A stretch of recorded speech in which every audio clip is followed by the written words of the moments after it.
But Jenny, when I'm still working my way through your book. Okay, well, that's And good. I've reached the part with well, I paused it. I just recently read it this week. The part with the hospital.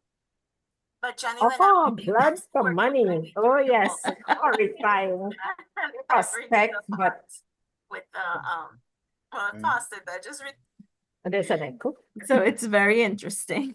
Yes, yes. I was a Trini friend who told me about that. A Trini friend who I met in Ireland. Yeah. She lives in Montreal, and she told me, try it because, it could be useful. Yes. And it was. Yes. So I'm like, what is, and then I was also reading the hesitance to cut down your resume. And anyone who knows me, I've been going through it myself because I have my marketing degree, I Mm. have my MBA, and I'm doing the same job that I've been doing since I started my first degree. Yeah. So, I have a talk coming up for some university students in September, October. A friend asked me to speak to them, and my speech will be all about changing careers during the lifetime. That's my topic, and so to encourage them. yeah, the part where you had the dinner with your friend and they told you the cut and you're like, but I'm so Yeah. I'm like, this is how I feel Dumb down too. to get Because me. I still have stuff on my resume from over 10 years ago. Yeah. Well, it depends on the environment. The It- environment in Toronto, Canada. I can't speak for the other parts, but it's very strange place. I haven't seen that. In the US, it wasn't like that. When I worked in the US, they wanted somebody highly qualified and mhm. do everything. So very different with environment. So, Yeah, I think internet it's more about and the line you wrote about if you're in a new environment, people say, well, rely on your network. But yes. what if you don't have a network? Well, And that's, it made me chuckle because it's like that's in Trinidad. yeah. If you need to get in, you have to know someone to pull you in, or they have to know you to pull you in. And that's And why I can't see myself coming back to Trinidad oh because yeah. I left in 92. So 33 years ago, people Mm, I used to know, maybe they left. And they don't know me again because I'm not good at keeping in touch because I've changed countries so many times. And I yeah, try to keep in touch with some in each location, but that's yeah. it.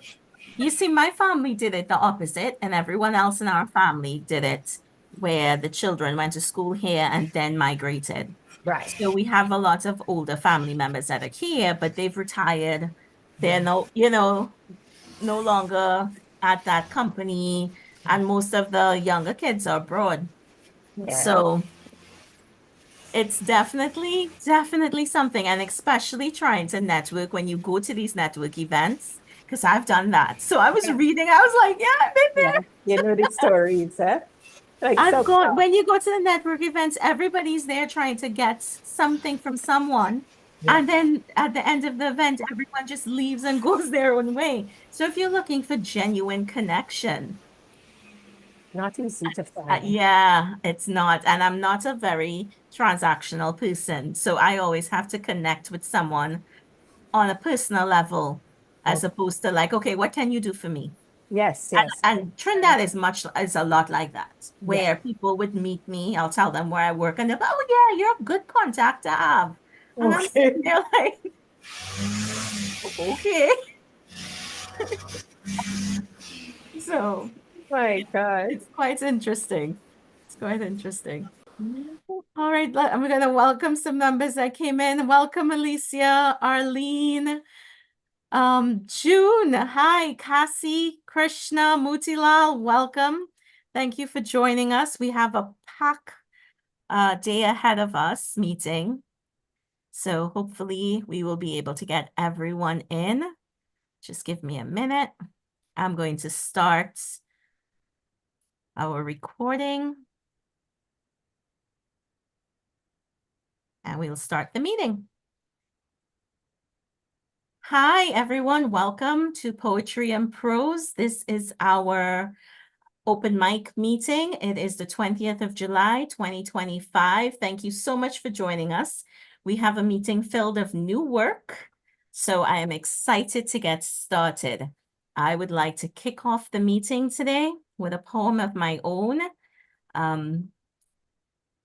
It's called One Day Screams, but Now Whispers.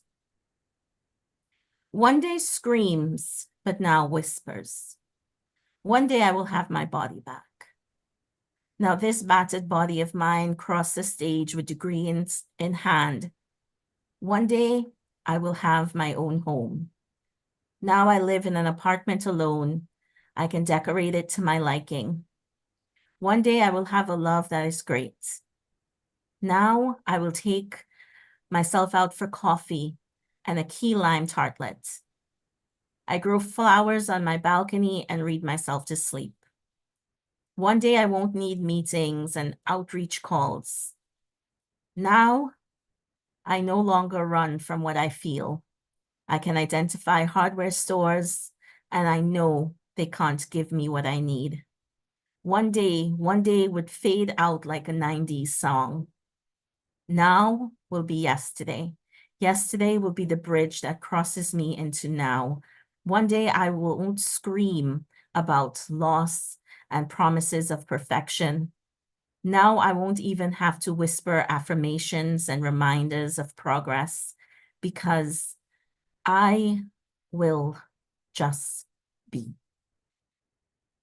I will be so in the moment. I will be. I will be. And that is my piece. Thank you so much. If there are any comments, Congratulations, well done. thank you.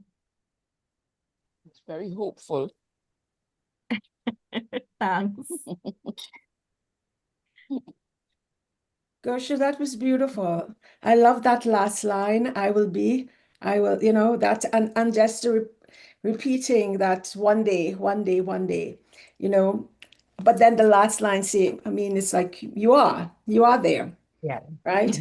It's really wonderful. Thanks for sharing that. Thank you, Arlene. Thanks. Welcome, Frank. Frank just came in. All right, and we're gonna jump right into our Let me just add, Kush, sure, just hi. add to what Arlene just said, the use of the repetition and also the use of the contrast between the screams and the whispers. Yeah. Very personal, reflective piece, highly. Is that a new piece? You talked about new work. I'm not presenting any new work. Let me tell you upfront. That's okay. That's No, okay. I'm asking, is that a new piece? This piece was written January 25th. So it was written to be more of a performance piece where at the end of the one day, so whenever it says one day, you're supposed to actually scream it. And when it says now, you're supposed to kind of lower your register. So it should read, one day screams, now whispers. One day I will have my body back. Now this body, battered body of mine. So that's how it's written to be performed, but I just read it. I didn't quite perform it. All righty, so we're gonna move on if there are no other comments. We're gonna move on to Krishna. Krishna will be reading from his collection entitled Retreat, a volume of verse. The poems are The Crucifixion of Love, The Resurrection of Love, and To Touch My Dream. Krishna is published author. You can find his work on Amazon. So I urge you to go on there, Krishna Samaru, and look at his collections. The best readers are also writers.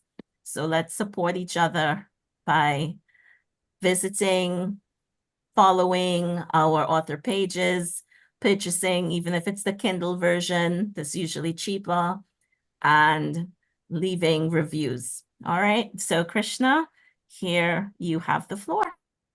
Okay, thank you. Thank you, Gush. So this is the collection, Retreat, a volume of verse. Let me just give you a little bit of context.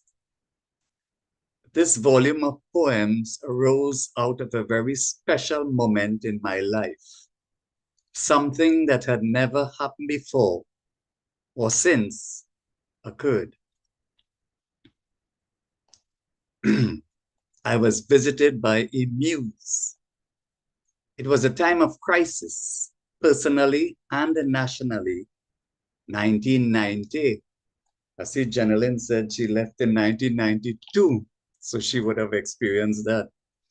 Over largely a 3-month period, beginning from early May, in fits of passionate inspiration, 100 poems plus materialized. Some of them eased their way into the previously published volume of verse, The Public Orator. 70 thoughtfully reserved themselves for this collection. And I'm going to read 3 of those 70.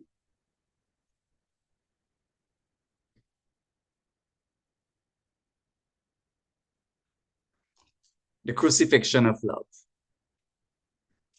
This was me, mind interred with my bones. The voice that cries to live each day fulfilled, dies to play with mates, wrangle and wrestle for the fun of it. No reason to behind the lines I played for you, save that love is sufficient unto itself. No rhyme, in need for the times we shared, moods that repeat in the mind, replayed on cue from a bar or two of our favorite lyric, or an absent-minded passing near the haunts that we favored. The mood came fresh always and clear, with each sensation, with each emotion. Life was simple then, it was kind, to sail like a bird above cares, fears, just hope for the glory of yet another day, golden like the lilies of the field. Today, our ghost into heaven, I yield. And Heather would appreciate that ending rhymed, what she calls a rhyming couplet there. The Crucifixion of Love. So 3 days later, you had the resurrection of love. The dropped fruit rolls towards the fallen leaves, wrinkled in the glare of the sun. There are seasons that we'd rather forget than have played out each summer, when the prickly heat drives us to the need for the refreshing waters of love and care and friendship. When the walls receive signals in the dead of night of crickets and their hysterical chirpings, God alone knows how much the hands weary for the soft, petal-like touch, the pure embrace that for all seasons lasts, places all in meaning, the chaotic heavens even, the spiraling, swirling clouds and stars, their orange hues freshly lost, the eternal waters of the human urge to have and to hold in one's arms. For the briefest of seconds even, one dreams of peace, love, truth, meaning, of caring. Right, and that is the resurrection of love, and I will conclude with to touch my dream. To touch my dream, the anguished soul, my urge to reach for hands that slip on the verge of oblivion, to feel the wounds, to cry the tears of the years of demolition, to cringe with fears, the burning pierce of idle lines, my craving this, the trials of my seduction, to sink with songs of souls, easing over edges of damnation. My hymn I sing aloud to a world with its back turned on religion, to sigh at screams of the lost in the nightmares of devastation, woes weighty to a voice that prays for pardon of its temptation, to laugh, to cry, to live, to die, to love, to loathe as we were born, to touch, my dream, the anguished soul, my urge to reach holy, holy as the wafer of communion. Thank you. Thank you, Krishna. That last line, to reach the wafer of communion. Wow. Yeah, thanks. Any comments? Very soul stirring, Krishna. I take my hat off to you. Thank you, Beautiful. Heather. Thank you. Beautiful. And now I'm ashamed to follow you with, because mine is a whole different departure. But anyway, Heather, I behave don't want to yourself. I don't want to take away from you. So that's my comment. Thank you. Heather, I tried to break up the poetry with the short stories. Okay. Any other comments on Krishna's pieces? The resurrection of love, quite intriguing. Yeah. I think it sort of evokes kind of longing for what was and what can be kind of thing. It's really, really beautiful. And like Yeah. you with the last one, trying to become holy, like the wafer of communion. Very, very interesting final line there. Yeah, thanks. It's a great analogy.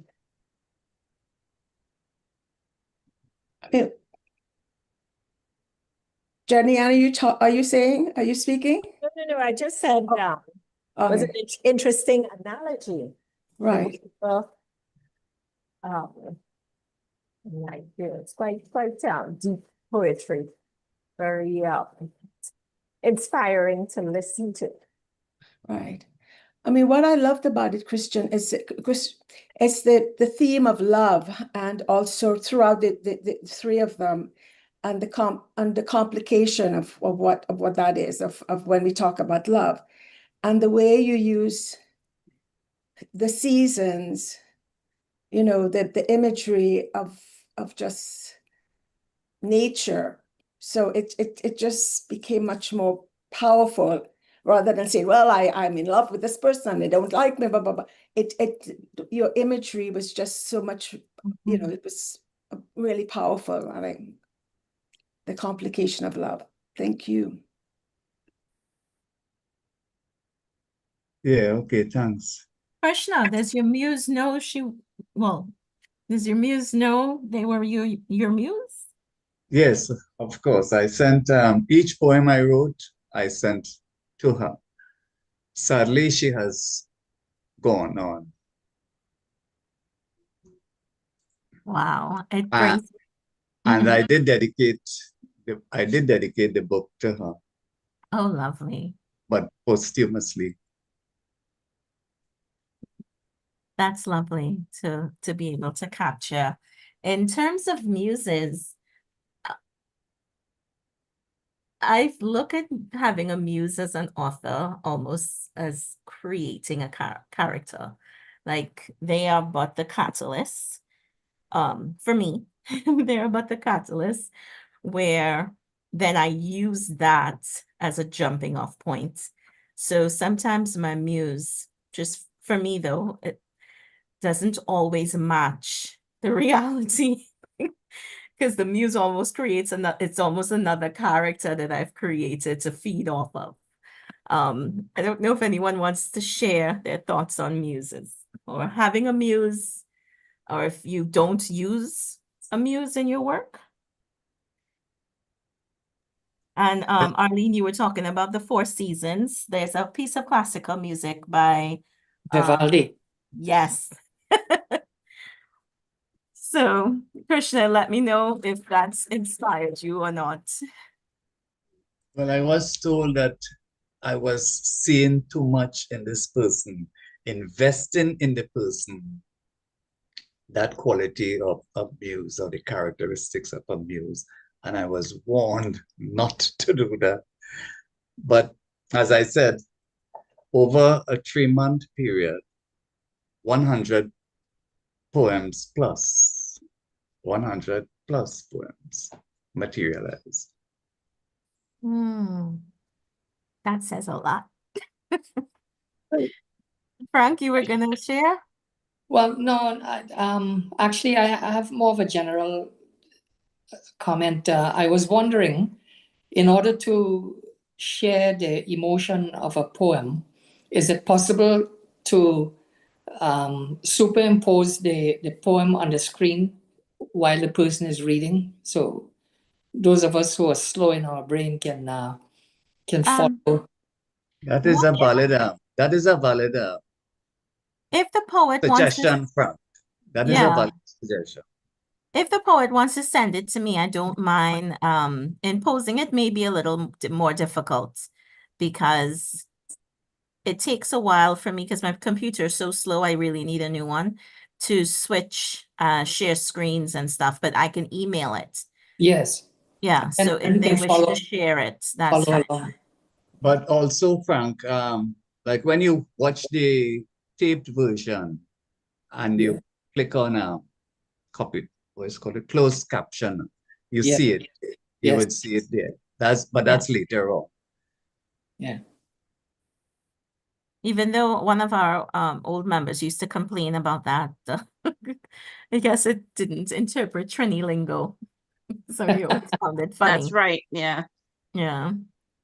But what about muses? I had a muse I used from about I was in sixth grade.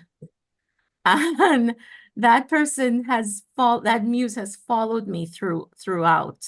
And it's the drummer boy muse. And you would see him, and I say the name in the pieces, or I would make reference to him. And he comes up time and time again. So Krishna, I get that volume that you can create from just one muse. Yeah, definitely. Anyone else use a muse or care to share on their muse?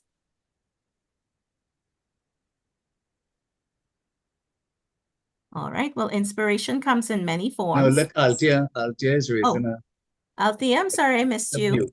Go ahead, Unmute. Althea. Well, you need to unmute us. Yeah.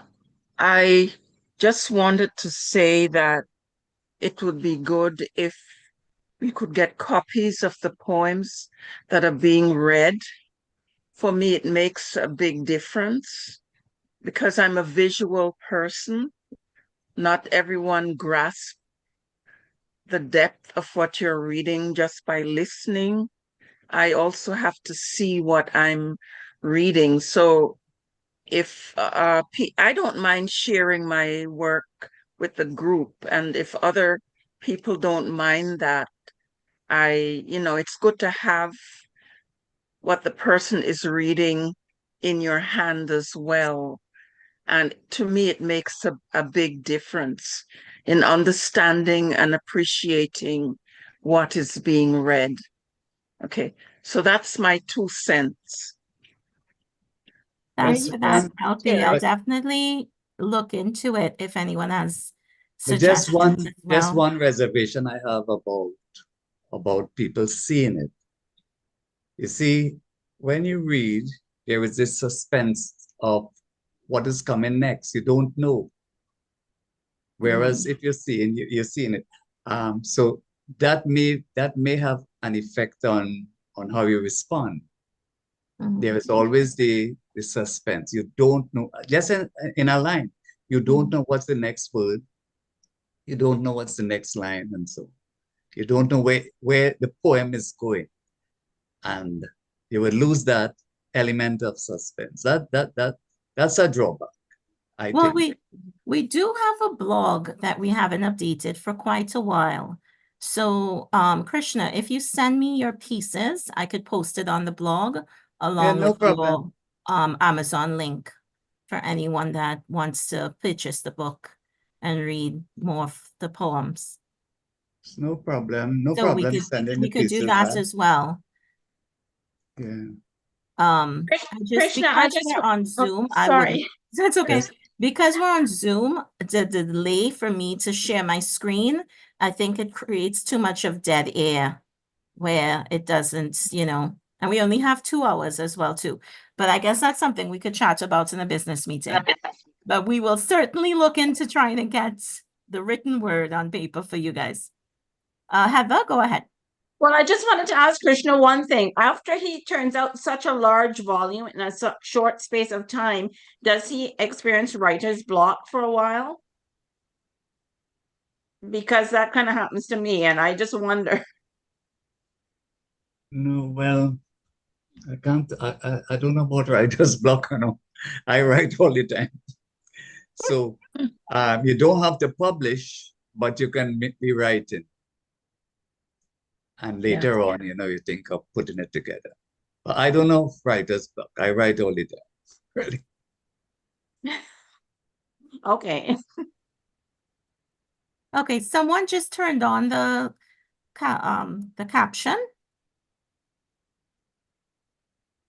captions. If you mind taking it off. We have a few members that they don't like to see it. It disturbs them. Alrighty. Heather, you are next, and we have Heather Latu Ferguson. She's also published, and her work can also be found on Amazon.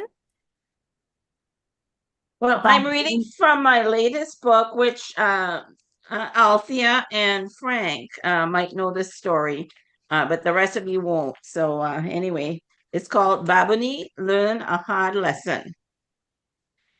From the time she little, Babuni was a spoiled child. She mother and father bring she up to feel she's special. It's true she was pretty with long ringlets and fair skin, but she was a troubled child. The result of her coddling was that she was rude, demanding, and insufferable. It was nothing for her to bully other children and to insult her elders. Once at church, she shut down an admiring lady who said, "But you're Dan looking nice for so," complimenting her on her new dress. Babuni pumped herself up and rudely replied, "Dress down now," waving the lady to shift over when getting into the pew, ignoring the compliment entirely in trying to ensure nobody was close enough to her to steal her limelight. She then proceeded to spread out her skirt and fluff up her crinolines, arranging herself to attract the optimum attention. Old lady granddaughter sitting on the other side of her screw up her face, real vexed at how Babuni talked to she grandmother. "All you look now," a whisper from the congregation went round. "Look at the divine pappy show on display." And so it went from Sunday to Sunday with Babuni lapping up all the attention as if it was the air she needed to breathe. The minister walking by on this particular day changed the intended topic of his sermon on love to one dealing with vanity, preaching the line from the Proverbs chapter 16, verse 18 in the Bible, "Pride goeth before destruction, and a haughty spirit before a fall." Babuni yawned with boredom throughout the sermon, constantly primping up her hair and spiking up the frills on her dress. After church, everybody leave the building. Nobody see but a little foot in a worn-out, shabby shoe stick out on purpose in front of Babuni, and she trip and fall. A wail heard around the world came from her mouth, and she rolled down the slight incline, skirt lifting up to alternately show pudgy legs, a bare fat mamsie, and a plump pum-pum. She came to rest on her back, pum-pum on display for all to see. The congregation roared with laughter. Even the minister tried to hide a little smile below his mustache. Apparently, the old lady granddaughter took the minister's sermon seriously when she decided to take matters into her own hands and cause the fall. "Aunt Granny always say, 'Heaven help those who help themselves,'" she reasoned. Babuni mother start to quarrel with she. "Girl, you ain't put panty on today. What do ya?" And she forget she just come out of church. "Wah, Radhika, you put one out for me," she cried, referring to the servant who laid out her clothes every day. "You ain't know enough to get one from the drawer," the mother said, still vexed. "I think of it and then I forget," Babuni said, still wailing, and the people were still tittering. Babuni, mother and father, hurried she away to the car and speed off home, the mother cussing the whole way. "What people could think of we? The child naked bottom go make people think we don't wear underwear. You don't think I don't know how these people that say we never see come see?" Well, as when they reach home, all hell break loose. "Radhika," Babuni mother screamed, "come here." The poor woman was quaking in her shoes. She knew from the tone Madam vexed for so. "Yes, madam," she say. "You ain't put out Babuni panty with the rest of the clothes, and she and all ain't put one on, and she fall down right in front of everybody, and she whole backside was on display. And to make matters worse, everybody laughing at we." The mother was livid. "I have a good mind to fire you here today." "Madam, I'm real sorry," was all she said, knowing any attempt at an excuse would only infuriate Madam more. "I feel myself to leave this job," Radhika thought privately. "That little kiss me ass child no damn good. A big 70 years old she have, and she can't do for herself. I still have to wash she backside and dress she every day, and she's so damn rude one time." "Now go downstairs and help cook with the lunch," Babuni mother commanded Radhika. Her anger deflated a bit as she got a chance to belittle the servant with a good dressing down. She then turned to Babuni. "Go and put on a panty for Christ's sakes. You done shame me enough today." And she sit down with a rum and coke to soothe her nerves. She dozed off a bit, trying to forget the morning's humiliation. Soon cook saved food ready. "Let we wait 10 minutes," said Madam. "Usually the minister or family friends drop by to eat with we." Nobody had come. 10 minutes later, lunch was served. Cook walking with the roast chicken and rice, followed by Radhika with peas and pumpkin. They had smiles on their faces that contorted their features from time to time, as if they were trying hard not to break into a laugh. Thank God Madam didn't seem to notice.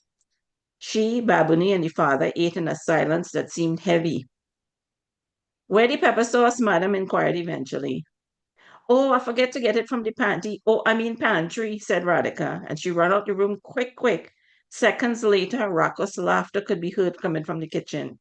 "You see," Madam say, "we is the joke in town now. Even the servant and them laughing at us. Just think, everybody from the minister of God to the gardener boy see Babuni without she panty." Babuni sat one set of crying again. It only go to show what a hard lesson in vanity and humility Babuni and she family learned that day. You know what Trini people say? The higher monkey climb, the more he show he ass. And that is why you should always stay humble. Thank you. The end. Thank you, Heather. Quick question. What time period is this? Oh, I don't know. 50s, 60s. Oh, okay. Because of the term servants, I kept trying. It kind of threw me because I kept thinking, like, when is this? Well, yeah, back in the 50s and 60s, people referred to domestic help as servants. Oh, Uh, me? Yeah, correct. Correct. Yeah. And when I read that, I got that book last week. And I was quite amused, and it brought back certain expressions and so on that I had long forgotten. Yeah, it was quite entertaining. I want to read the rest of it. Well, that is only one short story, but there are about 20 stories of that type. Okay, wonderful. Yeah. So I don't know how far along either Althea or Frank got in the book. Well, I've finished it, and I'm thinking about writing a book review, and maybe in my next blog. So, which means I will have to read it again to refresh my memory.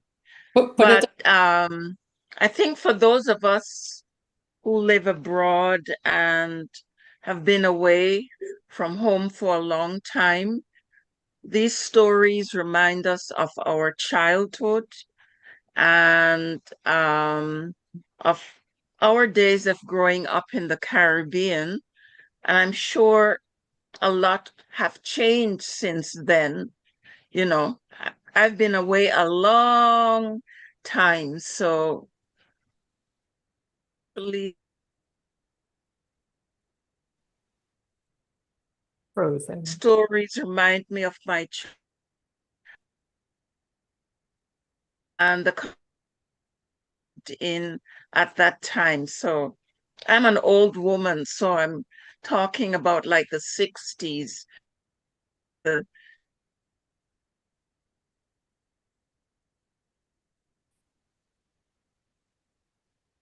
Thank you. We're going to say something.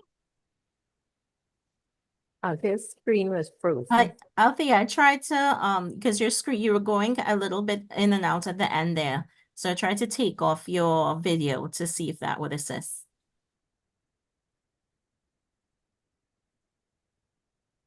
Althea, where did you grow up?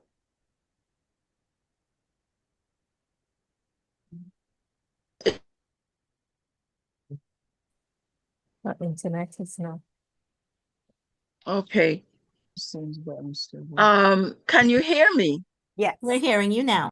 No, it says you have disabled my video, so You were going in and out, so I disabled the okay. video in hopes No, that it would I help the connection. no, I was just saying that the stories in Heather's collection, Kasadu Crab and Callaloo, reminds me of my childhood and growing up in the Caribbean. So those of us who have lived away for a long time, like I have, it's really quite a pleasure to read and hear a lot of expressions. I don't know if they're still used in Trinidad. I don't know if people still use words like kunumunu and things like that. But, you know, it's what I grew up with, and listening to calypsos with these expressions. So for me, it takes me back home, and I think it is really a worthy journey. And I'm thinking of writing a book review of it. I finished it, but I'll have to read it a second time in order to write a book review. But that is my aim. Put the book review on Amazon. I don't know where she doesn't have access to Amazon, so I'm not sure she can do that, Yeah, but here yeah. in Europe, yeah, for some reason we can't order your books. Um uh I looked at Samaru's book today, and it's the same problem. We can't order books from the United States here in Switzerland. I don't know why. Because there's Amazon in Germany, there's Amazon in England, so I don't know what the problem is there.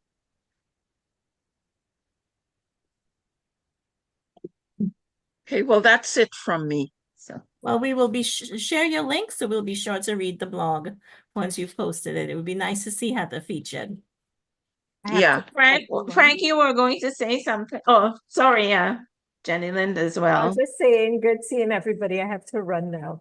Okay. Okay. Bye, Jenny Next Lynn. Nice time. to see you. Bye. Okay, bye-bye. Well, so far I haven't finished the book, but so far I'm about halfway through, and I've been impressed enough that I sent an email to a lot of my friends who are Trinidadian diaspora here, urging them here in the States to get that book.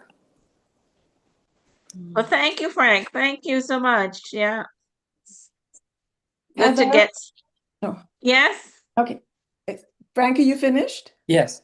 Okay. Heather, I mean, I always enjoy reading, hearing your stories, but I'm always left wanting more. I want to know more about what has happened, what is going on. For example, with this young child, I mean, I discovered she's 7 years old.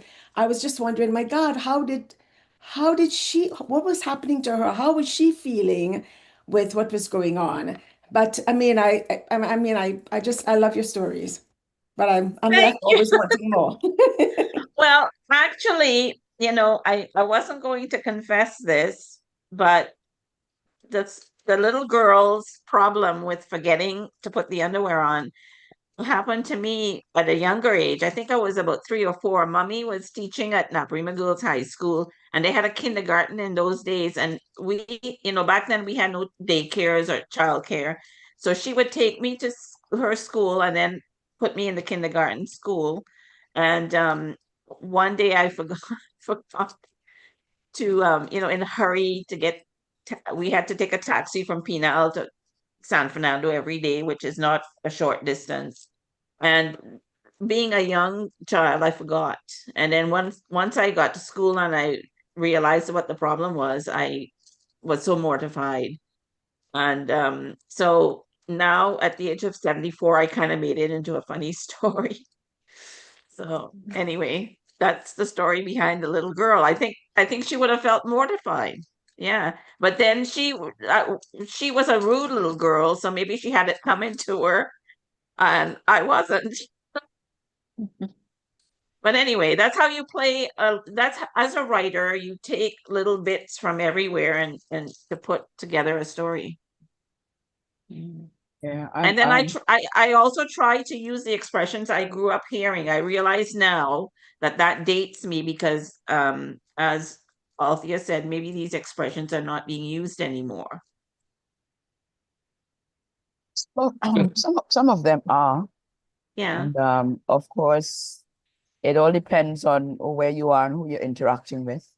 A lot of the language that you would have used there, and I thoroughly enjoyed that story from your book, and the whole issue of referring to the private areas by other names rather than their it's something that still happens in our country. We still have individuals who refer to their private parts as pum pum and those kinds of things, as opposed to the scientific or the biological names, And the fact that the little girl listening to the sermon, pride goes before a fall, and then decides to help her with this fall. It's quite hilarious, you know. Yeah.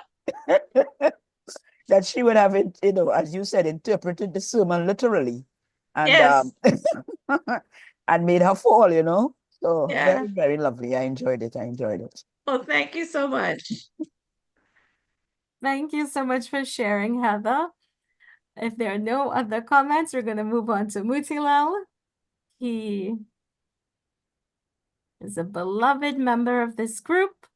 His work is available. Just contact him on Facebook. He has quite a collection. I believe we're up to 4. Mutilal, are you working on book number 5? The 5th book as yet? Number 5? Working on that, having a problem because I've saved a lot of that new collection in a flash drive, and well, something happening with the flash drive. I can't get it to open. But just to comment a bit of on the previous topic, growing up in the country, it wasn't uncommon to see children up to maybe 5 years, 6 years walking about, without clothes. So I remember that. That is so true. Especially the boys, and sometimes the little boy, his mother beat him by the standpipe, and he has to run home, and he will put his hand, in front of his privates and run home. And they also have names sometimes. The boy probably develop a name, Colo Boy. And Heather would know that she had a neighbor. Heather, you have a neighbor named Toli? Yes. Yes. Yes. Well, you see, I was a penal girl, so mommy used to bathe me by the cistern when we don't have water in the house. So, yes, we were used to nakedness, and it wasn't what it is today, Yes. Yeah. Okay, so moving along to my contribution. Earlier, Gersha and Krishna, and they was talking about a muse. Well, I don't think I really had a muse. I just felt that I had something to say, and I used my memories, my recollection of my growing up to be the focus of most of my stories. So here goes for today's presentation. The wick. For the last month or so, I seem to be suffering from creative slowdown. I have reached midway in a story, and I felt as if I had neither the inclination nor the motivation to continue. I normally look forward to presenting new work at our poetry and prose open mic. So I'm penning this piece in the hope that it will come across well, worthy.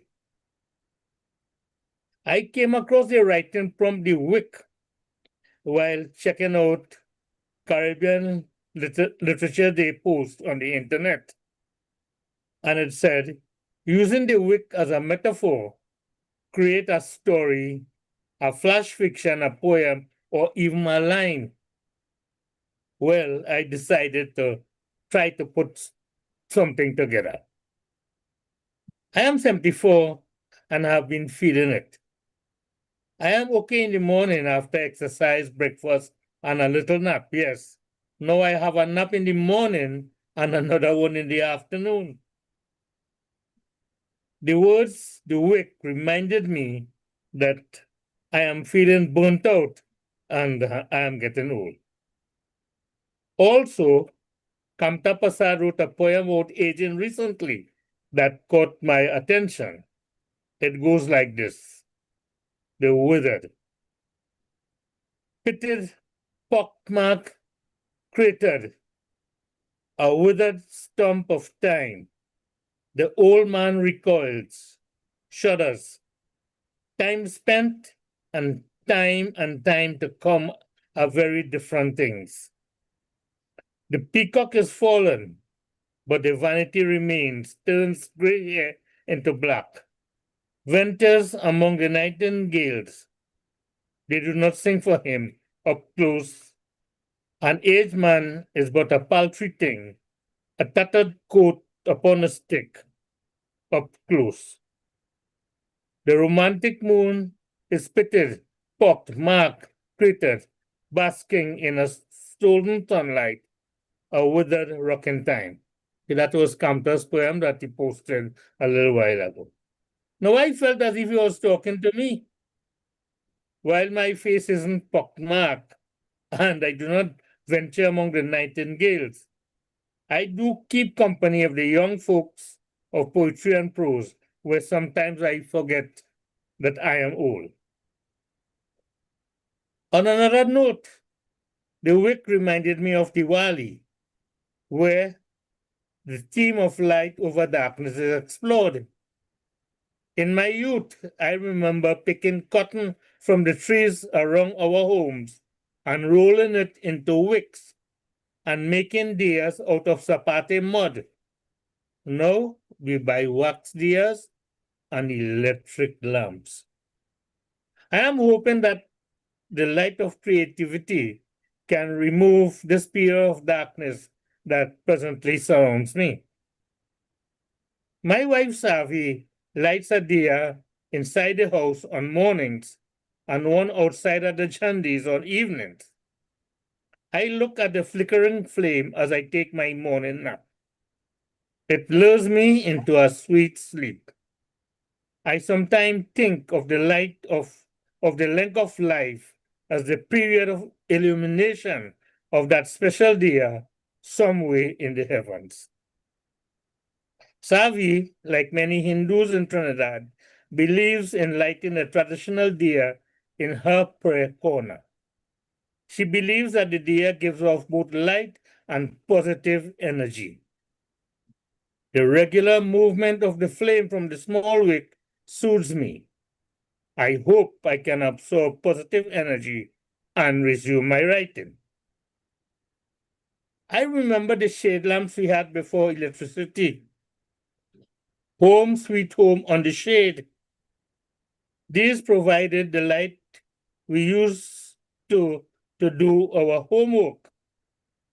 There was a little gizmo on the side of the glass bottle where the kerosene that allowed us to raise or lower the wick, thus increasing or lowering the brightness. The wick was about 2 inches wide, and when it became too short to reach the liquid, we would go to Badan's parlor and buy a length of about 6 or 7 inches.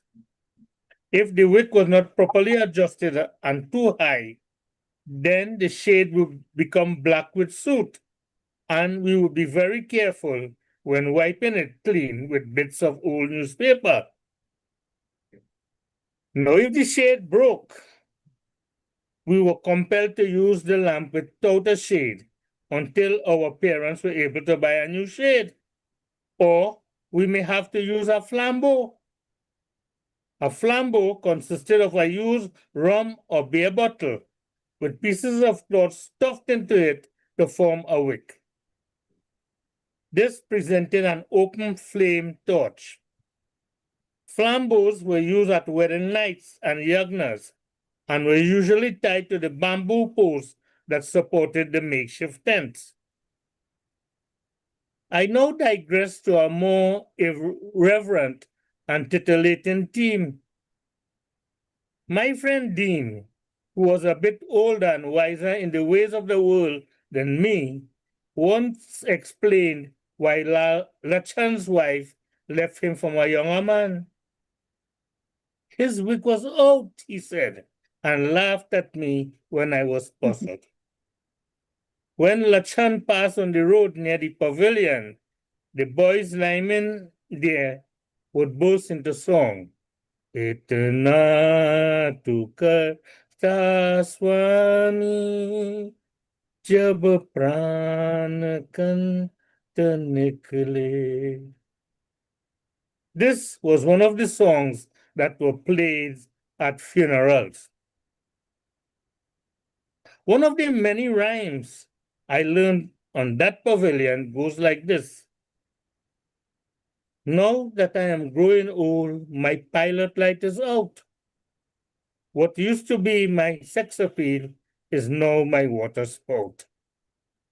I have heard many men say on that same pavilion, boy, I prefer to be dead before that wick out. I once read that the origin of what we now call scented candles was once referred as brothel candles. In the late 19th century, a brothel candle was supposed to last for 7 minutes. This was the time allowed to the patron for his meeting with his rent-a-date. Some enterprising ladies would trim down the wick of the candle so that they could attain more clients. The author, Irving Wallace, uses the 7 minutes as his title for a popular novel in the early 1970s about sex. When I started writing this, I was wondering if I could get enough to present at today's meeting. I was amazed to find out that I did, and all in one sitting. My mind and memory seem to have cleared up. Maybe I have gotten my mojo back. I am continuing that unfinished story tomorrow after I am lured into my morning nap by that flickering of the diya. Thank you.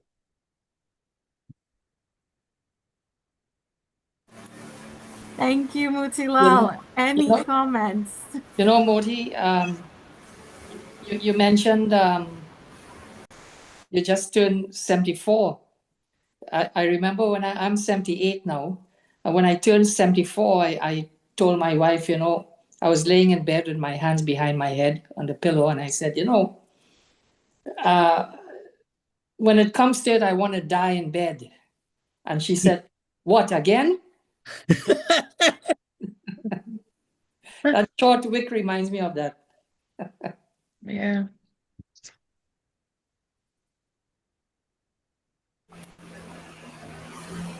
Yes, Motilal, I enjoyed that very much. Earlier I heard that Krishna says that he writes all the time and he don't get writer's block.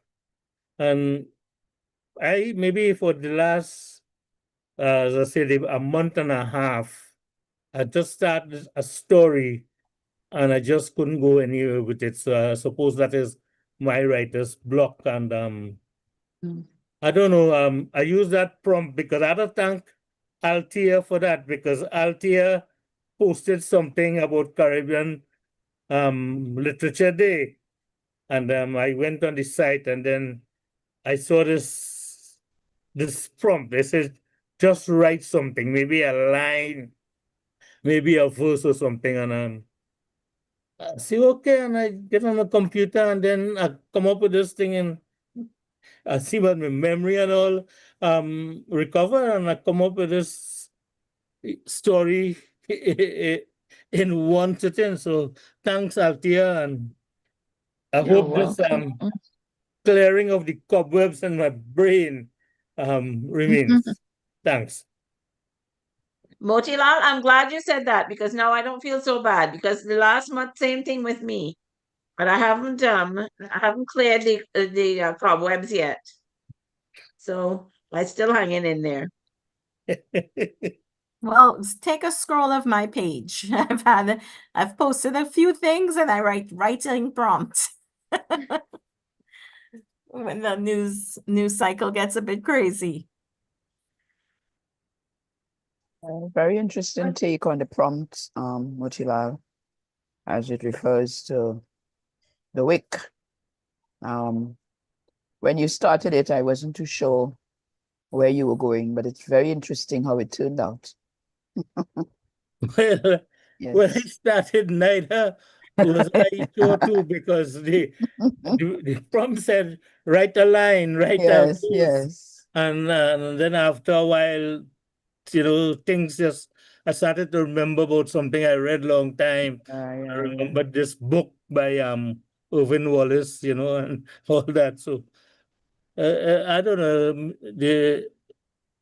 the prompt did trigger something, and Yes, I yes. hope that my head remains clear, because I really have to finish a story that I started maybe 2 months or month and a half ago. I have to do that. Thanks. Yeah, you will. Yes. And the wick seems to have inspired about 20 different little stories that you can now develop. You can keep that theme running for the whole year by going deeper into each story that you told. Yes, indeed, Althea, because somehow it started to come in fragments. Yeah. It started to come in fragments, and I was so, as I say, I just sit down in the computer and it flowed in one sitting. I really surprised myself.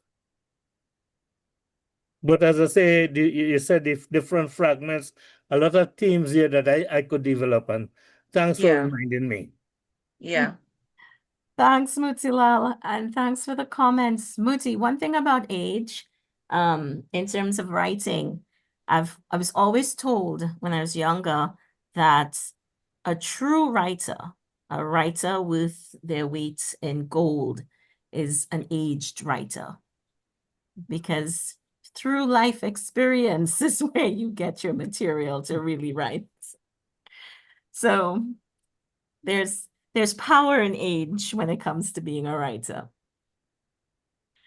All right, we're gonna go ahead to Althea. Can I just say one thing that I want to Sure. say to Mutilal? I mean, one of the things that I loved about Mutilal's work I mean, he not only is his stories, but also his music, his singing, but also there is such a spirituality in his work. You know, the image of his wife lighting, you know, the flame. I mean, that it is so wonderful, and I love that spirituality in his work. I'm drawn to it so much, and I thank you for keeping that, and also sharing in terms of as a writer that I think we all go through. We all go through at the point of a time when we stop and said, you know, what are we doing? How do we go? How do we move forward? And and and we just do, you know, Yeah. and just this wonderful piece right here, and Yeah. I just love it. Thank you. Thanks. Where am I? I have to get out of here now. Oh. Thank you, Arlene. Yeah, I Thanks for just want to sharing. add, I just want to add my bit. Sure, Krishna, go ahead. Gersha, well, before that, is it possible to try putting back the video to Altia and see if it's okay?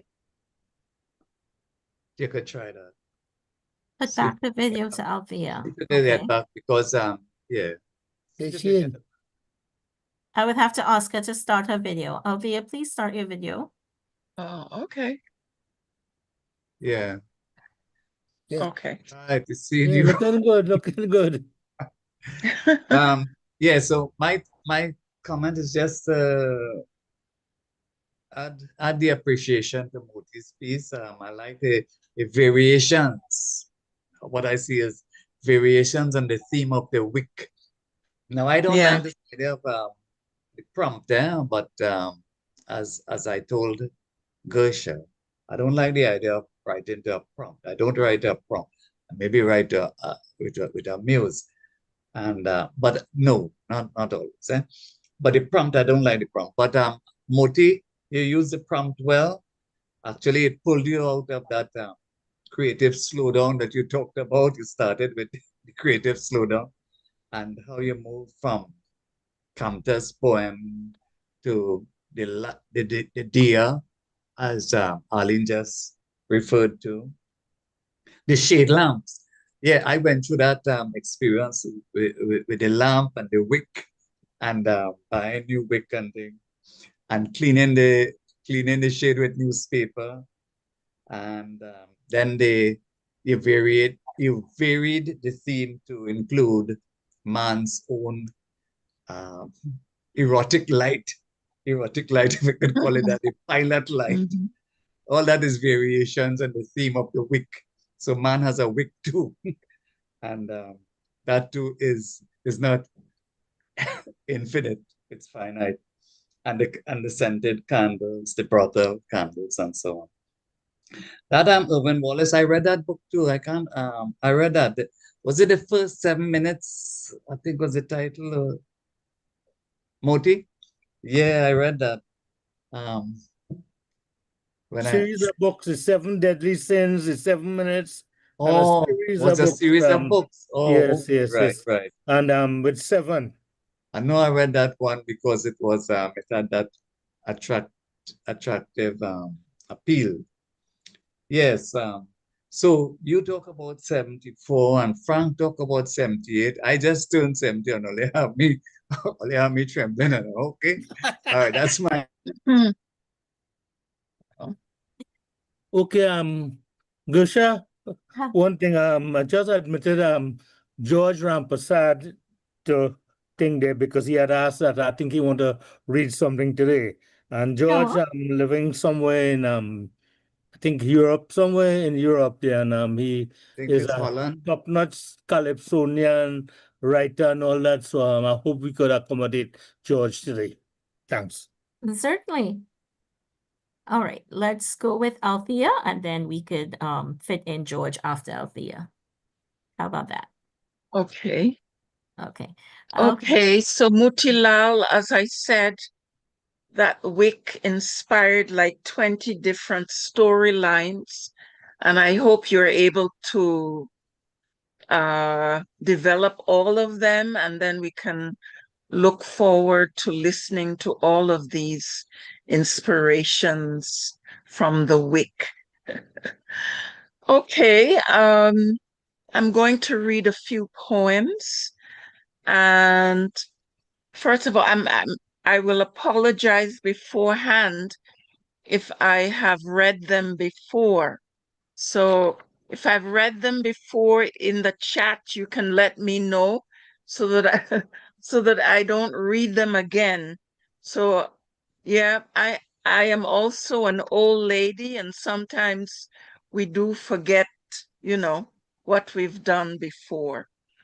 Okay, so we'll start with a poem called On the Borders of Belonging. And it's well, you can't really see it. It's the title of my most recent poetry collection by that name, On the Borders of Belonging. And that poem is inspired by the fact that my family comes from different places in the Caribbean. My grandmother from Antigua, her husband was an Englishman. My father was born in the Dominican Republic, and his father was from the French Caribbean, St. Bart's or something like that.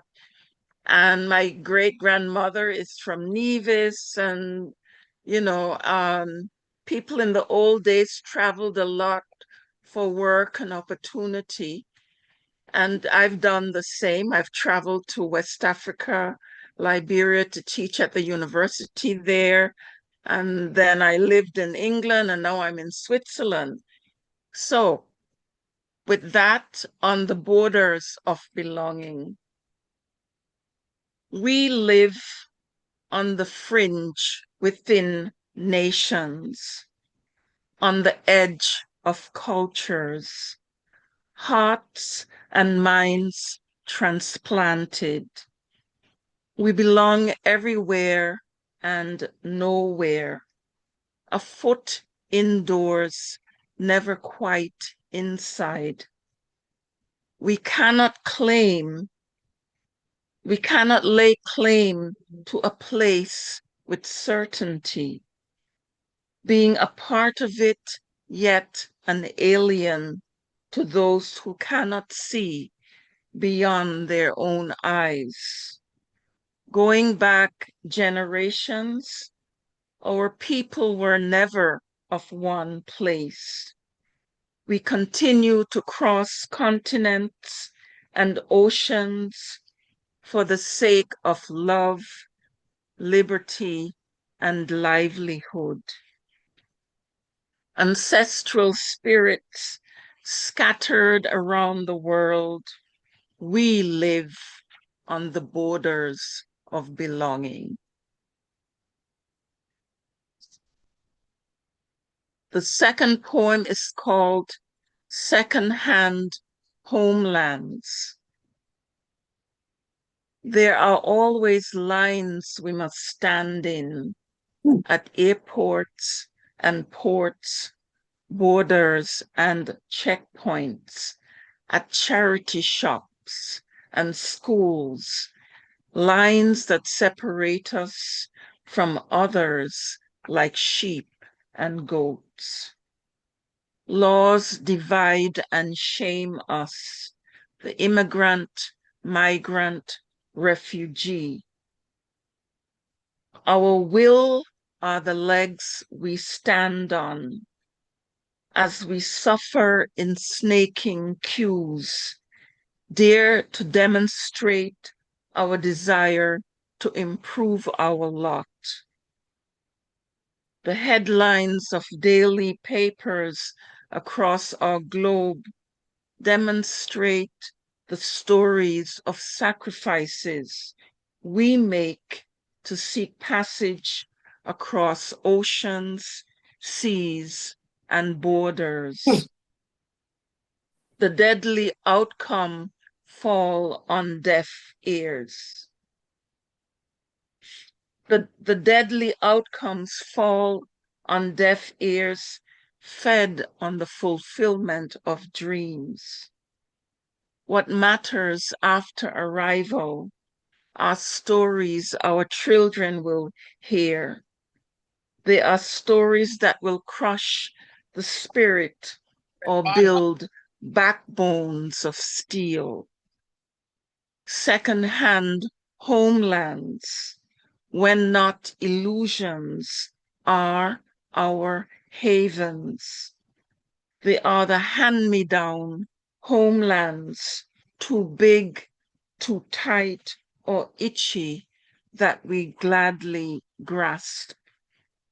They can be ill-fitting, suffocating, alien things, and recipients for long have no say in the matter of fitting in. Street sweeper. Sometimes because of war, you have people of all social standing, and sometimes you have doctors who are sweeping streets until they can find their way back into society or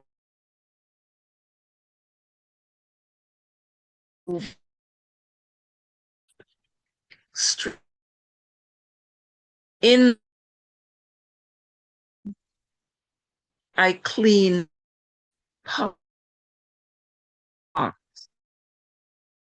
sweep street,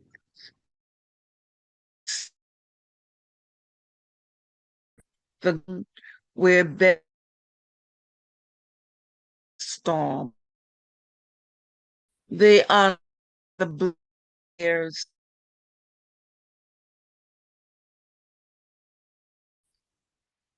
They are crush bone. I joyfully sweep every finger or toes. I wash the walkway, breathe in unpolluted air. It's free of gasoline fumes spewed by military trucks heading to frontier towns to crush the voices of discontent. My heart dances with joy at the sight of red stains, not blood. And the last poem is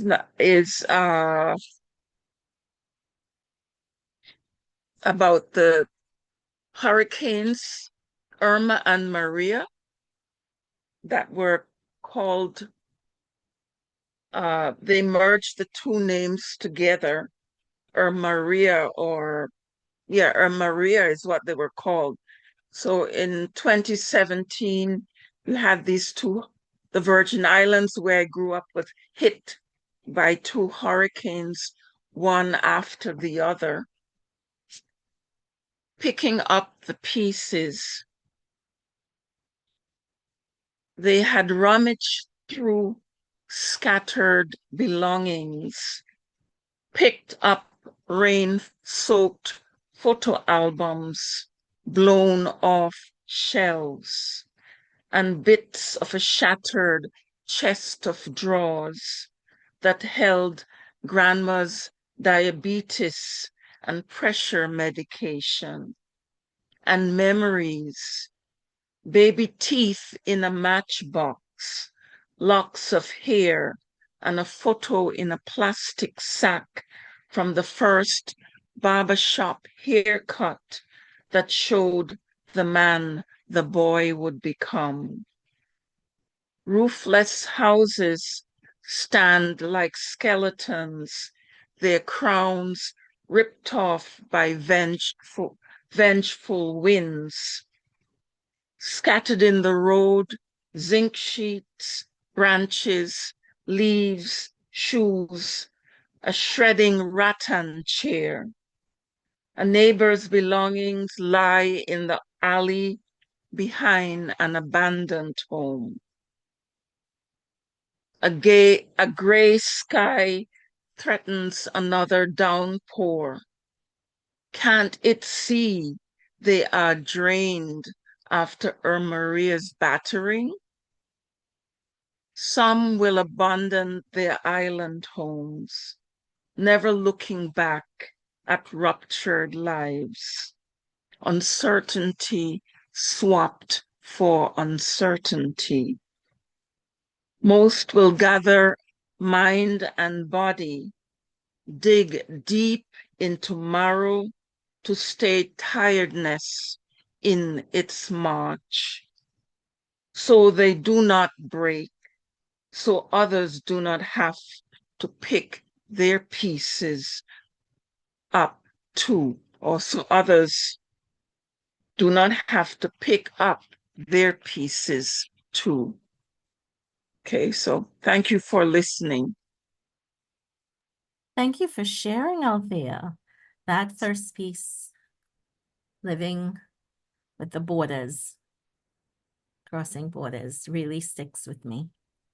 Because I feel like you never really, even when you come back home, you never really, once you leave, it's hard to become part of that community because you're always seen as the other in some form.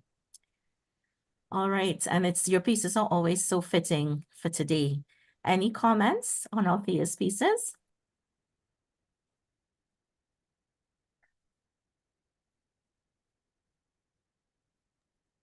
They're quite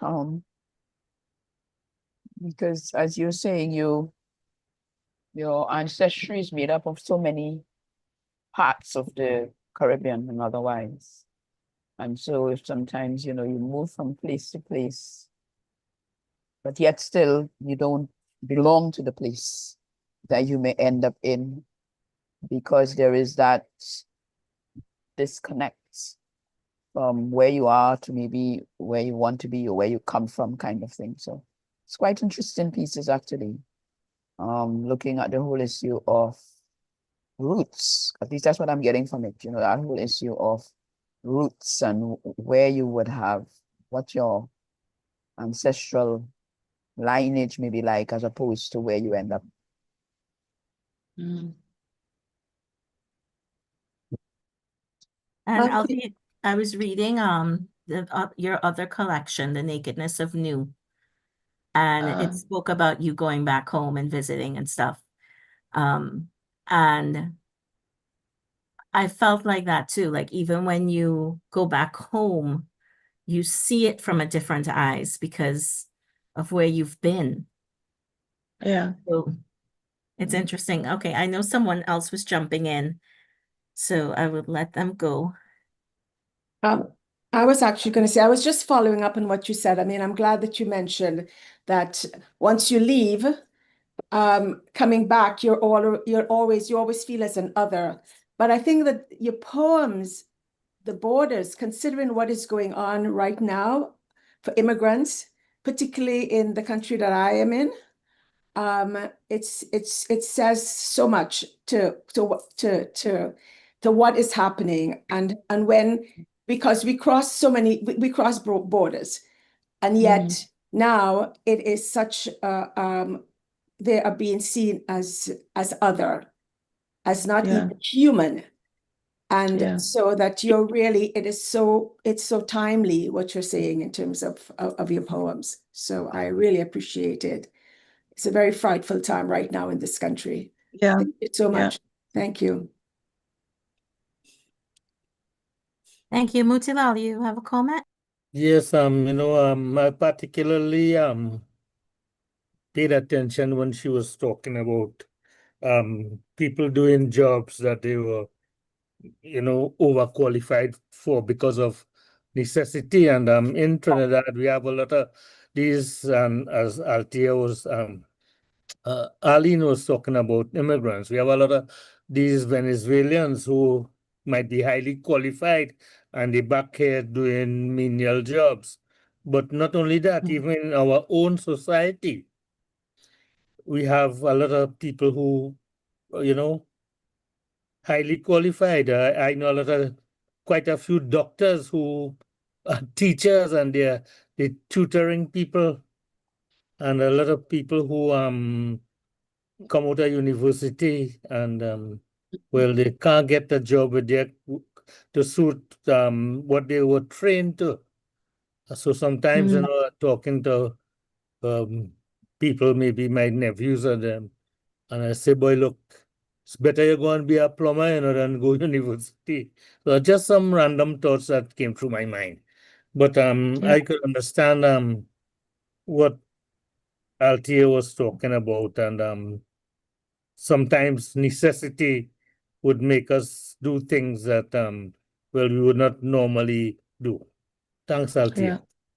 Thank you, Althea. Okay, so we're gonna have to move on. Thank you, everyone, for your comments. And Mutilal plumbers are needed.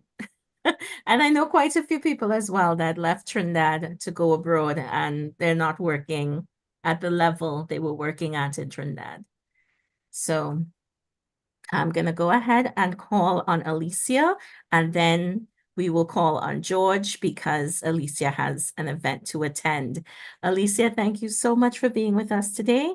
And I'm going to go ahead and ask you to unmute and start your video. Sure. I'm going to leave the video off for a bit. I'm going to do two pieces. One of them, sometimes you go through dark moments in your life and you find that from the moment you get up, you're bombarded with myriads of thoughts, and there is sleepless nights, and you're waking up at different hours and the thoughts are just going through your head. And so I did a piece entitled, How Do I Shut Down My Mind? Let me do that piece. Right? It says, how do I shut down my mind when I'm hurting and depressed? When I'm treated like I'm less than I'm worthy of or valued? When the thoughts just refuse to leave and I lie on my bed trying to sleep, but the thoughts are not quiet and the body is restless because so much is going on in my mind. How do I shut down my mind when the excitement is raging through my veins and the joy of accomplishment is within my reach? And there is so much to do, but seemingly so little time. And every little idea seems like an insurmountable Everest. You think that all is done, but you are still kept awake by how you can improve on the already perfect plan that is causing you to lose sleep once again. How do you shut down your mind when the one that you love no longer reciprocates the same because he thinks that you are no longer the one? You get benched in your head and you would rather be dead, but your mind will not let you lie still. You think of what was and wondered where you went wrong because your life has become a love song where the lyrics don't rhyme and the melody is like intermittent sunshine because the tune in your heart is just ripping you apart and the refrain just never seems to end. How do you shut down your mind is the question that's occupying my mind, since the line is a hook that reminds you of time and propels you into an alternate dimension.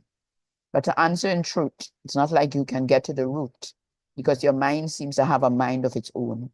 So you toss and you turn, you cry and you moan until finally you drift off to sleep.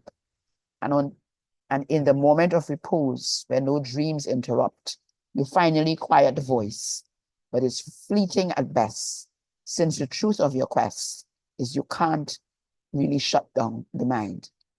So what do you do when you are sad and blue or full of anxiety and joy? You process each thought one iota at a time until you get them all sorted out. And maybe, just maybe, as you find answers and solutions, maybe as you make sense of each scenario and consider the circumstances that are causing the frenzy, you may finally be able to get a modicum of serenity and experience a hush from the reality within. That's the first piece. And the second piece is, somebody spoke about a prompt earlier on.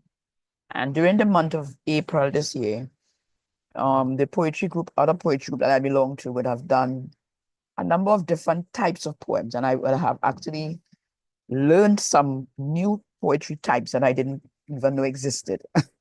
One of them is called a triptych, and it's a poem divided into 3 distinct sections or stanzas, often meant to reflect different perspectives, moments in time, or emotional stages. And so it comes from a visual art where a work is split into 3 panels that relate to one another but can actually stand alone.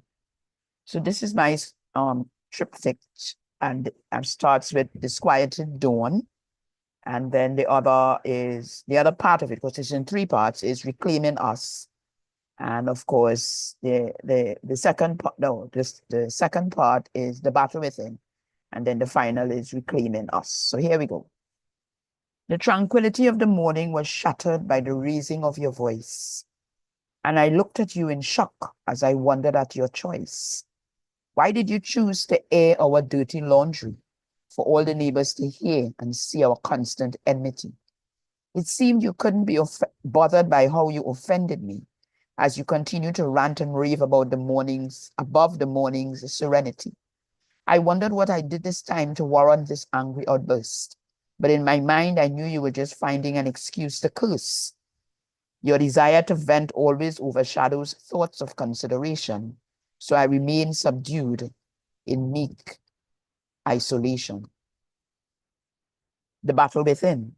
I thought of how I could respond to the noise within my head, and thoughts whirled around my mind that you may be better off dead. I wanted this constant war and family feud to end, and maybe, just maybe, we can learn to live as friends.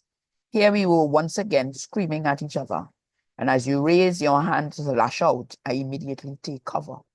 Is this what our life has become, a constant battle zone, without the bursting shrapnel but bombs of words alone?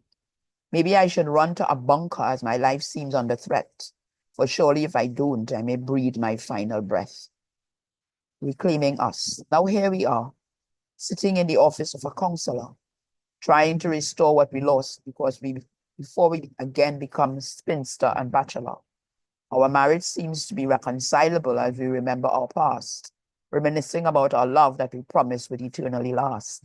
We consider the pain that we have brought each other's heart. We decide that we will no longer allow our egos to rip apart the haven we are planning to create once again, because together we can make true love reign. We are thankful for the advice that propels our love to be once again what it was, a little heaven from above. Thank you. Thank you so much for sharing, Elisa. Thank you so much. I love the first piece. You're getting many silent applause from everyone on Zoom. Any comments?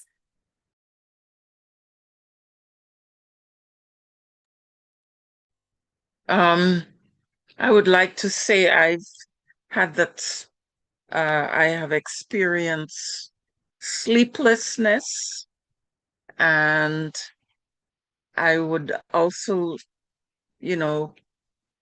like to know the answer to how can I shut down my mind.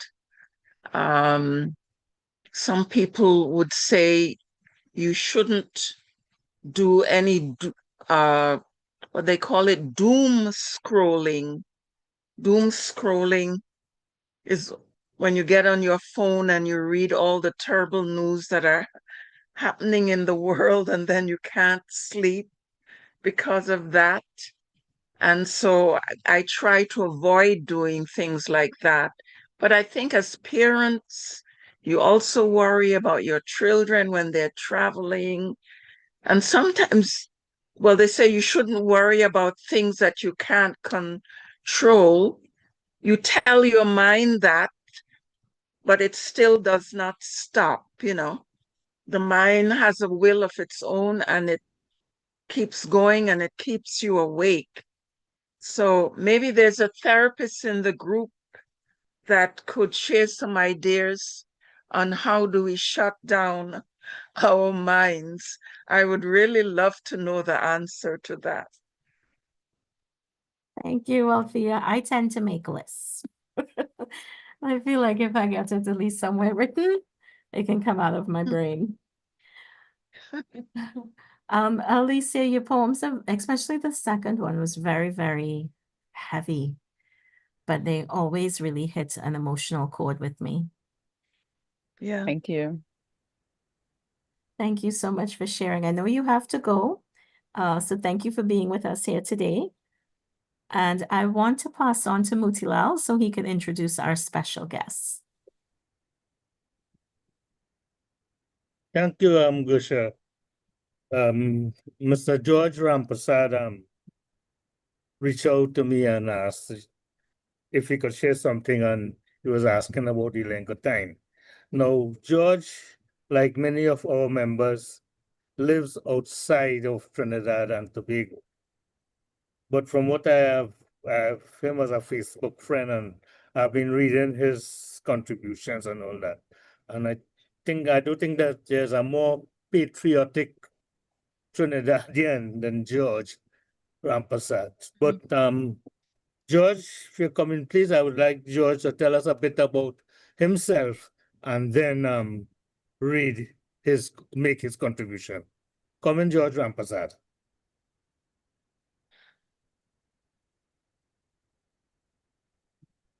Go ahead. Can you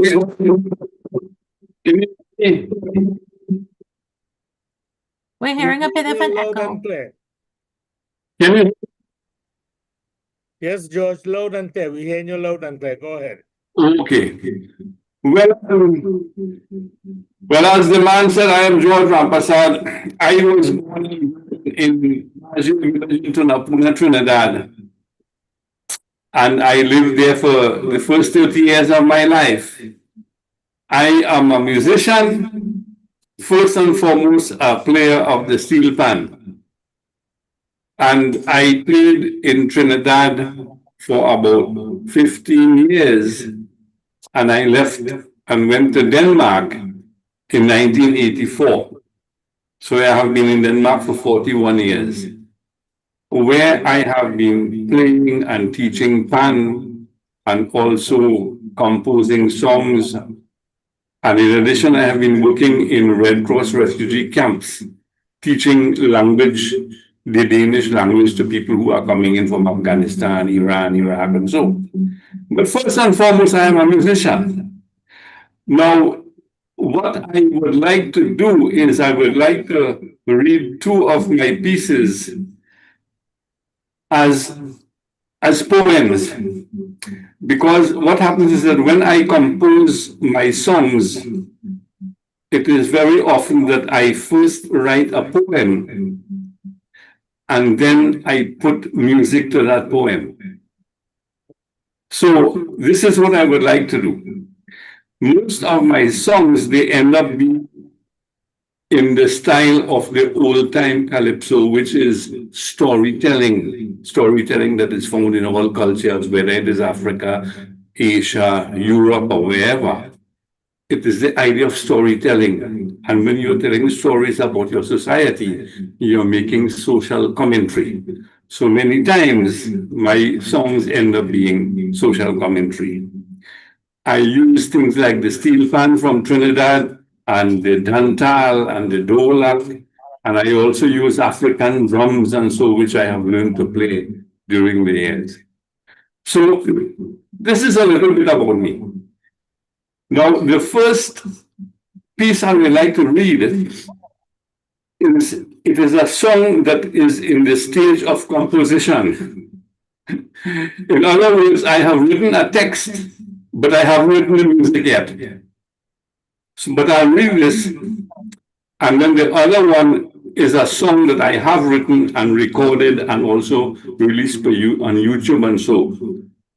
So I'll start off with the one that is written in the Trinidadian vernacular.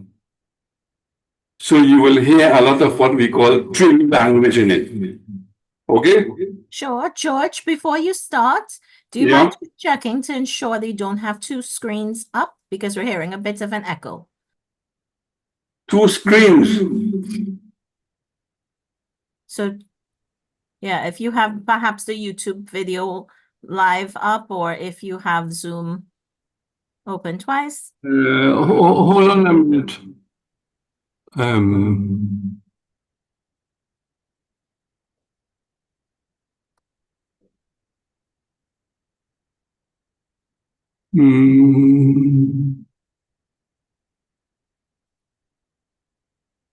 Is it better now?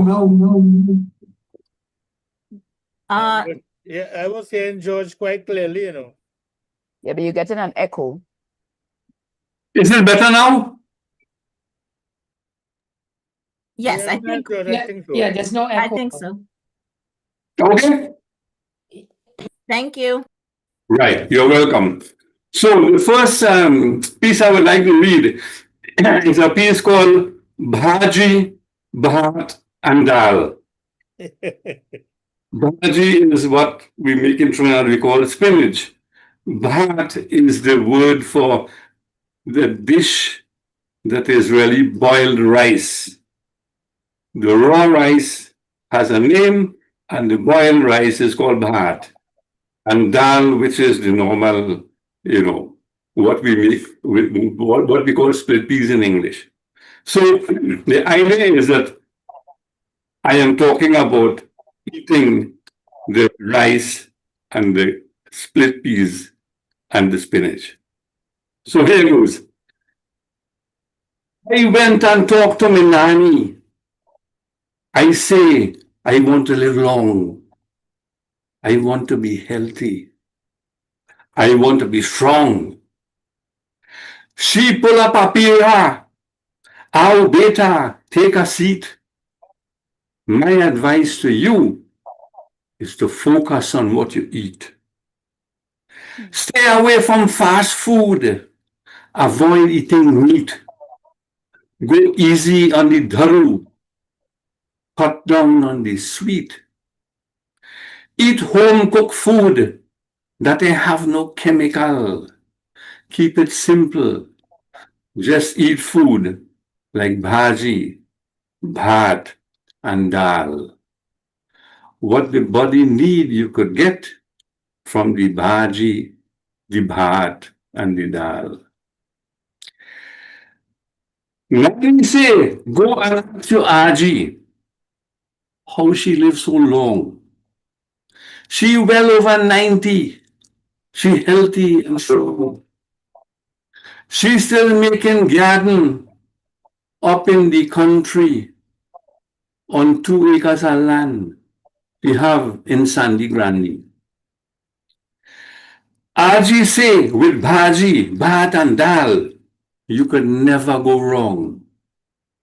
The vegetarian will tell you it does make you healthy and strong. The Rastafarian, let's call it Aital. If you want to live long, eat bhaji, bhat, and dal. It will keep you looking young, the bhaji, the bhat, and the dal. If you cook it on a chulha, it tastes very nice, nourishing and healthy at a reasonable price. Protein, vitamin, and essential minerals. You can get it all from the bhaji, the bhat, and dal. People used to laugh and say that is food for the poor. When they eat it nowadays, they're coming back for more. They serve it in restaurants and even in hospitals. Now doctors prescribing bhaji, bhat, and dal. So take a daily dose of the bhaji, the bhat, and the dal. Now, food processed in factories does always contain to block up your artery and damage your heart and brain. If you do like Aji and Nani, I tell you for sure, you will live to be a healthy 100 years or more. Try and get up early. Don't stay out late at night. Exercise daily. Eat green, yellow, and white. To maintain your mind and your body, both mental and physical, if you're weak or you just forget, eat bhaji, bhat, and dal. You will never regret eating the bhaji, the bhat, and the dal. Thank you. Now, my next piece is a song that I wrote originally as a poem. I just need to get some water here. And it is because I was observing what is happening around the world with regards to people who are being led by other people. In other words, this is a kind of political commentary. And at the end of the day, what I was seeing was that the sheep who are supposed to be taken care of by the shepherd, the sheep are being led to the slaughter. So I wrote this poem called Like Sheep to the Slaughter, and I made it into a song. So I will now attempt to read this poem, Like Sheep to the Slaughter. Elections came and a wolf appeared. Dear voter, listen to me. He told the sheep, you need not fear. I am all for democracy. I am a man of principle, righteous and incorruptible. I promise, if you vote for me, a vegetarian I will be. The sheep then cast their votes with glee. They partied in the streets. He won a landslide victory. The opposition conceded defeat. But when the wolf began to rule, the sheep realized they had been fooled. A wolf by nature must have his meat, so the sheep he began to eat. Then came a second wolf and said, I will uphold the law. I guarantee your security. I'll defend the weak and the poor. I'm a champion of the working man. They danced and clapped their hands. But his promise, he would never keep. What they sowed, the sheep would reap. The wolf would rule with an iron hand. No one dared to oppose. Tyranny and fear spread across the land. Dictatorship was imposed. By the time the wolf had realized, by the time the sheep had realized they were victims of deceit and lies, there was little to do. It was too late. The wolf had them on his plate. Seduced, abused, bewildered, and confused, they began to fight one another. Brother was now killing brother. Gangster wolves on either side. On the backs of the sheep, they would ride and ride, using the common political tool, control, divide, and rule. The wolves demanded loyalty and obedience from everyone. Protesters would get no amnesty. Many sheep went on the run. Bribery, crime, and corruption, nepotism and discrimination. They were living in a society without pride or dignity. Now, I may be right, I may be wrong, or somewhere in between. You might even find my song profane, even obscene. But when human beings act like sheep, promises their leaders never keep, and the wolves will always eat the sheep that are passive or fall asleep. So think long and hard before you choose. Listen, look, and learn. You have everything to lose. This is your concern. Don't be bamboozled. Lose your head. Like sheep to the slaughter, they be led. For no matter what they say to you, the wolves will feast on you. No matter what they say to you, the wolves will feast on you. Thank you very much. Thank you for sharing. The wolf poem reminds me of Animal Farm. Exactly. And I will open the floor for any other comments. I hope Trump was listening. You're trying to get me in trouble.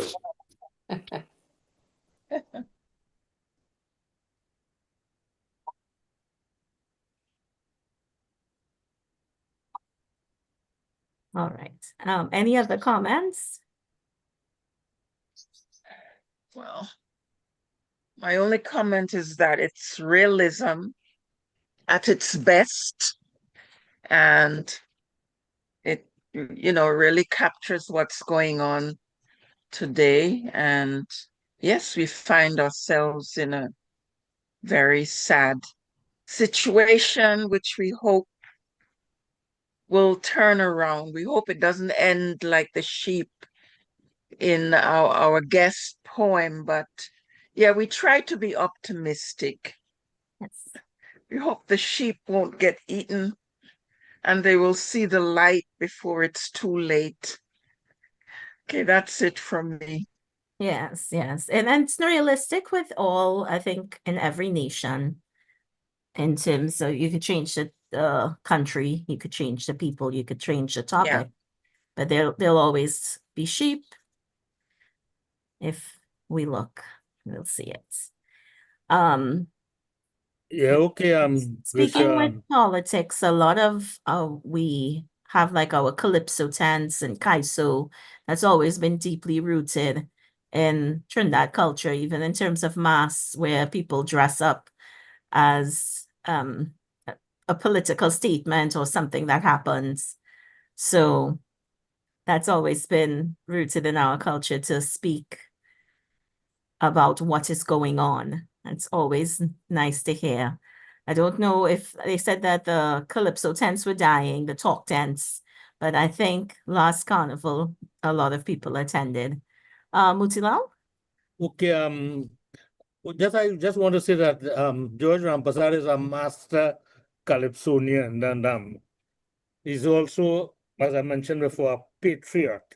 And invite everybody on this chat here, on this Zoom, to go to George Rampasad's page on Facebook, and you will see much more and just as biting, just as so much biting satire in his calypsos on his page. And I would like to invite George to come back again. So maybe one of these days we could feature George as our author of the month. I will contact him and That we would will be have lovely. a whole program with his work. Thank you, George. And Thank Joshua, you, back to George. you. And I'm honored. you can access him on YouTube as well, right, George? Yeah, Yes. I have about 29 videos on YouTube with my calypsos. Yeah. But thanks, I appreciate what you're having on your program. Thank you for attending and thank you for sharing. We're going to go ahead now to June.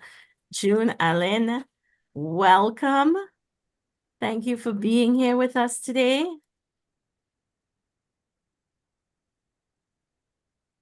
June, are you there? Can you hear me now? Okay, we're hearing you. Lovely. I didn't press Just the wanted right. to make sure we Yeah. were connecting. I Right. wanted to invite you. I know that I don't have a title for your piece, No, but I'm happy to have you sharing with us. I am sharing two June, the pieces floor is all yours.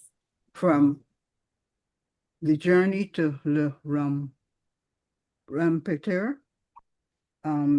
They're written by Mark Watt, and I believe he is a Guyanese. This this collection was first published in Great Britain in 2009. And the pieces I have chosen are variations on the theme of independence. Around this time, we are celebrating the season of emancipation. And the two pieces he strangely are dedicated to Pat Simmons, who was a head teacher, and to Esther Phillips, who is our poet laureate.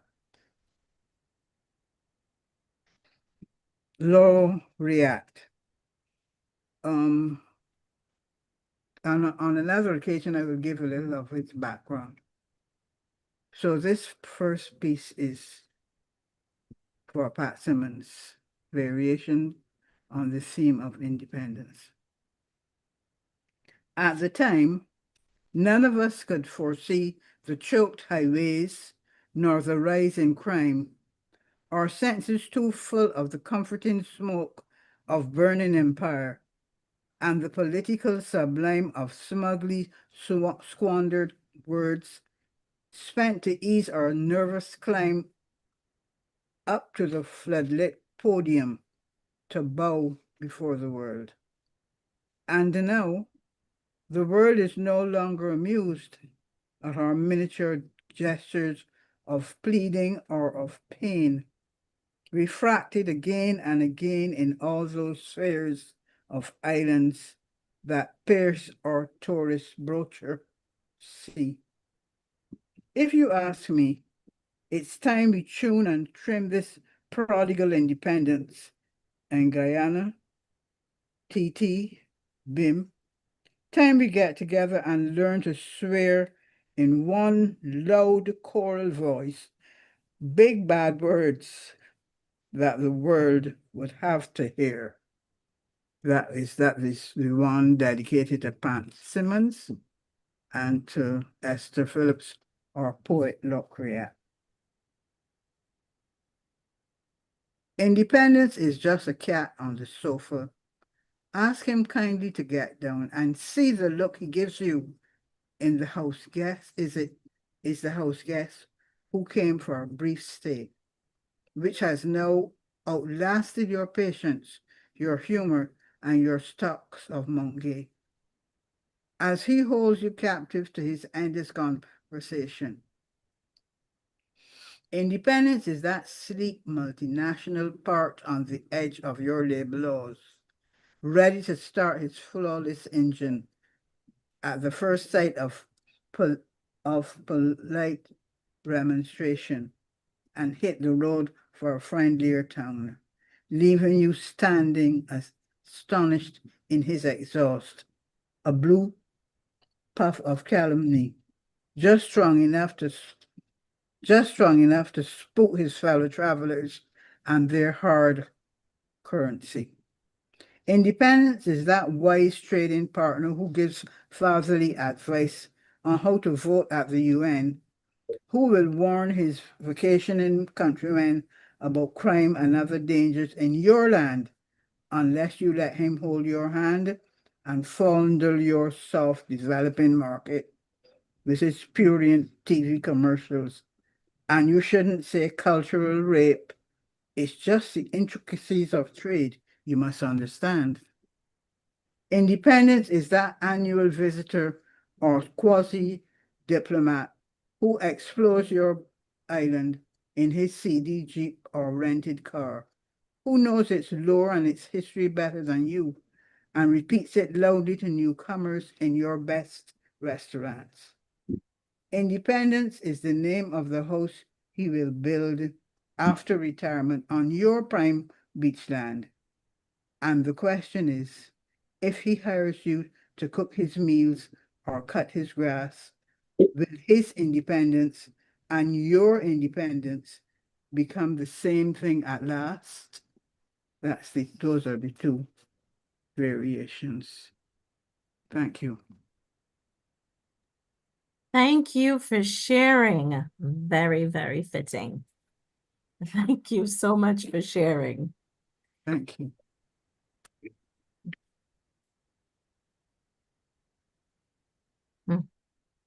Any comments? I would like to say something. Certainly. I think you hit the nail on the head with this idea of independence. Because none of us in the small countries of the Caribbean who gained so-called independence are independent. We are all dependent on the outside. We never gained it. And it is because we are so, what you might say, divided, and we have divided ourselves, That's right. that we cannot speak with a common voice. Mhm. Was the original idea of the Federation in the 1950s. Mhm. Broke it up, and now all of us are running helter-skelter to get permission somewhere or the other. Yeah. Whereas all the states, the provinces of Canada, came together as a union, Mhm. and they have a powerful voice. Yeah. And we in the Caribbean are celebrating our independence, as I said in one of my earlier songs, having a national anthem, a coat of arms, Yeah. and a flag is nice and fine. Uh-huh. But independence is really a state of mind. And until the people of the individual islands of the Caribbean understand that they have to get together and speak with one common voice, we will never be truly independent. All That righty. is so very true. We have we have dug our own graves. When at the time I remember we had the Federation, and then we had this statement about 1 from 10 is 0. yes. Yeah. And I mean, it has done nothing.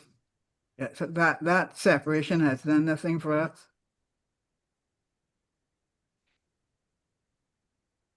No, thank you for sharing, June.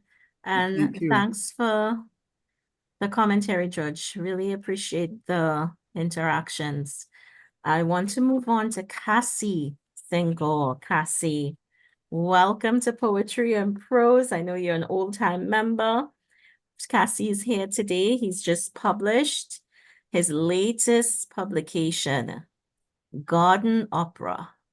And he's going to be sharing from his latest collection for us today. Cassie, congratulations. And I'm going to spotlight you. The floor is yours. Thank you for being here.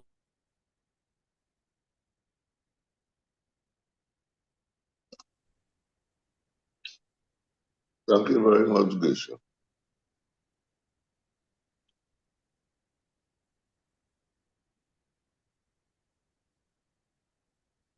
Right. I have closed down, because it's 2:55, and things happen.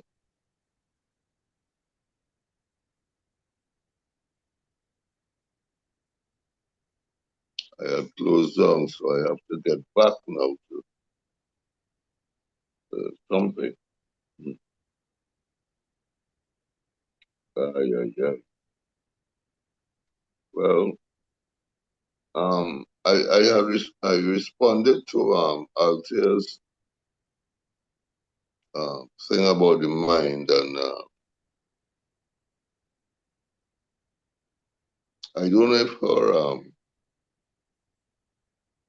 I saw a haha afterwards. I don't know if that was for me or that was for George or whatever. But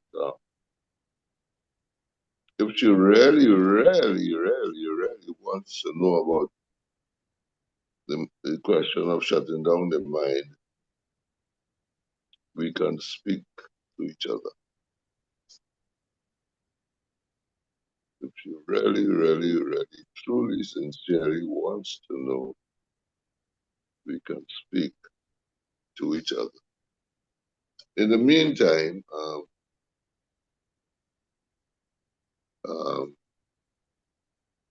okay, so let me just show.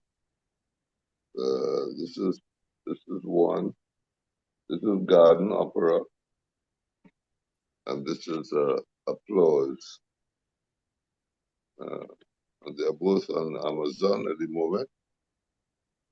They had started off at $15 each. Employment. Sorry?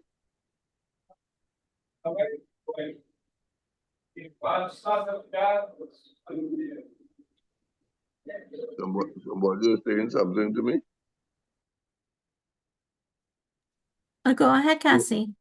Yeah. They had started off as $15 US, and they are currently at $11.29. $11.29. I've been selling them. As a matter of fact, I'm sold out. I've been selling them at $120 per pair. People bought from me bought the pair of books for $120 per pair. This first poem comes from Garden Opera, and the second poem comes from an intended publication, which I hope to publish two more. Maybe this year. I hope this year, but I don't know as yet. There won't be 120 prepared, a little more. First poem is called Handle Me. Will you take me between these sheets, these verses, these lines? I am your word whispered where you have never heard me before. In the dawning at 4, the glide across the floor, in the kiss at the door. Oh, there you are, in scars and traces, on cultured faces, as an island races by, as though we have brushed against each other 1,000 times, exchanged sweat in taxis and buses, relaxed in your air-conditioned views. We, in the news, bounced fists when you glanced at the show window. Try handling me as I take the stage to the left, to the right, as you wave your flag into the night, pillow talking, biting. I'm no Ronnie. I promise to stay until death does its part. I love you, peering through your querying eyes, dispelling the many lies you heard in smiles. How could you tell on a cell? Do you mind holding hands in public, in family circles, as we spin towards the center of the ring? Rude boy maturing, the children aging, we learn to share chores. Is there anything you can't do? Flashes of you as my living spiritual guru, you really know how to handle me for true. I slip away for a bit of fun time with the boys and endure a curious noise about wives and their lives and if I am a saint or a prude or have I ever watched what's between us. It's my turn to share, so I extempo. Sans humanity. Let me tell all you this, I'm telling you, as man, open all your ears and try and understand. Home by me, my wife does make me feel free. It ain't have no problem between me and she. If I call she now, she go answer the call. It's she who give me money to line with you all. So fellas, free up all yourself. Barman, pull our next bottle from off the shelf. Sans humanity. Call the next round, I go play, but I stray. We will die and we know why. No further need for buying and trying on stuff. Enough is enough. From here on in, I am first. First to laugh, first to cry, first to leave after saying goodbye. First to say I'm satisfied. You handle me good, for true, the way a woman should, don't you? The second poem is called An African Revolution Reimagined. Someone spoke about form poems. Um, I enjoy writing form poems. I think they are most challenging. And just like that person who mentioned that, I don't remember who it was, but it was just not too long ago. Just like that person, I learned on on an international poetry site that I am on for years, and I have learned many a form. This one is called a pantoum, and the structure, I wouldn't go into the structure, but you might see it or you might hear it. I posted both poems on the chat to accommodate Alcia, who says she is more visual than audio. An African Revolution Reimagined. An African Revolution is being televised. I quiet the mind, not wanting to hear the news. Whereas my mother would be more than surprised to learn that her son holds no particular views. I quiet the mind, not wanting to hear the news, nor answer the calling drum of my ancestors. To learn that her son holds no particular views would please my father, who is afraid of protesters, nor answer the calling drum of my ancestors, nor honor the names of those killed in the struggle. Would please my father, who is afraid of protesters. Fear of God has turned me away from love of people.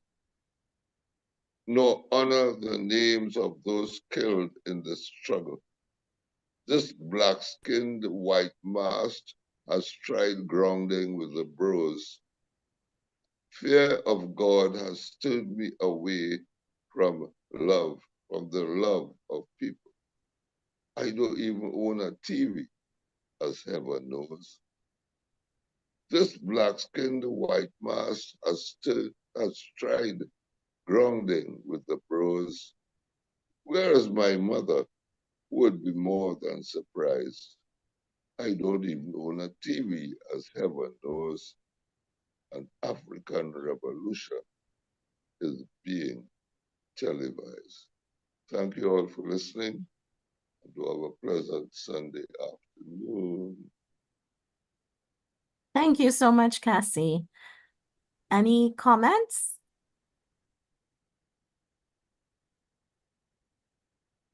Well, I always love listening to Cassie's poems, and Cassie, it's really good to see you and hearing your work. So thank you.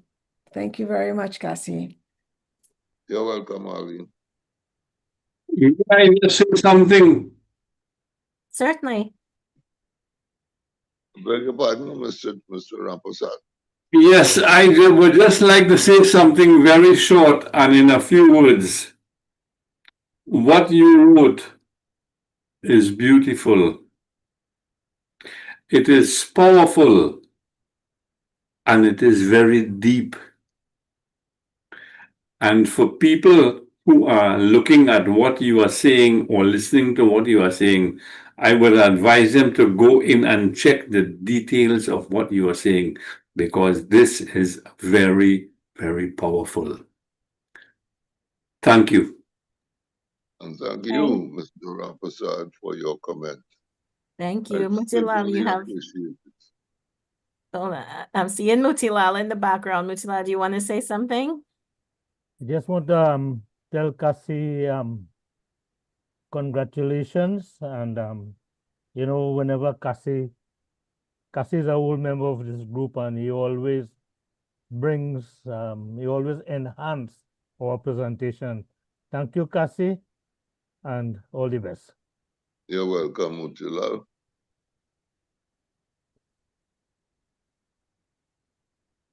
Krish, you still have Cynthia? Hi. And no, Cynthia's gonna go another day on her work. Okay. Wondering. We're at 3:07. So I thank everyone that came out, everyone that stuck around through. I hope you enjoyed the presentations today that we offered as writers. Thank you so much for when I do an open mic, I'm always nervous because there's no theme sometimes. And this was one of those rare occurrences where we didn't have a theme. And I always find at the end, I could find a theme. And it's not planned. So thank you so much for coming out. And thank you so much for everyone that shared and everyone that listened. And with that, we're going to close the program today. Is there a parking lot? Yes, and we can always keep the parking lot open. Okay, So because I'm going to close off the